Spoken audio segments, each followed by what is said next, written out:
Tu l'utilises chaque jour et passes des heures dessus, mais connais-tu son histoire? Jenny revient aujourd'hui sur l'histoire d'Internet, la plus grande toile d'araignée jamais tissée. Tu connais l'Internet d'aujourd'hui? Les réseaux sociaux, le shopping, les mails, les films. Mais comment tout a commencé? Revenons 50 ans en arrière, quand l'idée de la toile est née. À la fin des années 50, dans le climat de la guerre froide, les États-Unis, menacés par Spoutnik, le premier satellite lancé par l'URSS, décident de créer un réseau pour partager les connaissances des scientifiques et partager les ressources des superordinateurs de l'époque.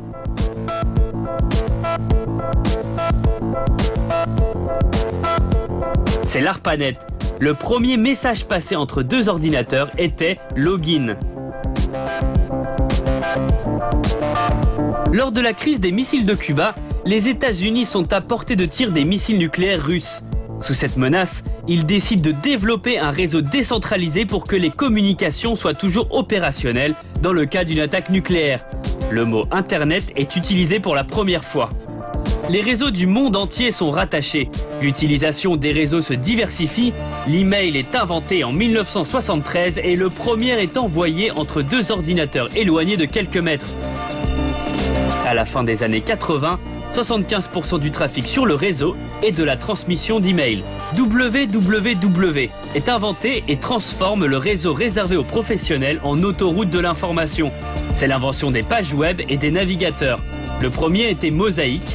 Toutes les personnes ayant accès à Internet peuvent surfer sur toutes les pages disponibles. En 1996, il y avait 45 millions d'internautes.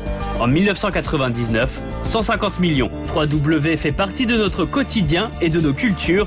Nous y trouvons tout ce dont nous avons besoin, de l'actualité aux moyens de communication, en passant par les médias de divertissement et d'éducation. En 2000, il y avait 407 millions d'internautes. En 2004, 800 millions. En 2007, 1,3 milliard. Aujourd'hui, nous sommes plus d'1,8 milliard d'internautes. Quant au futur, l'avenir du net nous appartient. Jenny vous donne rendez-vous le mois prochain pour une nouvelle petite histoire.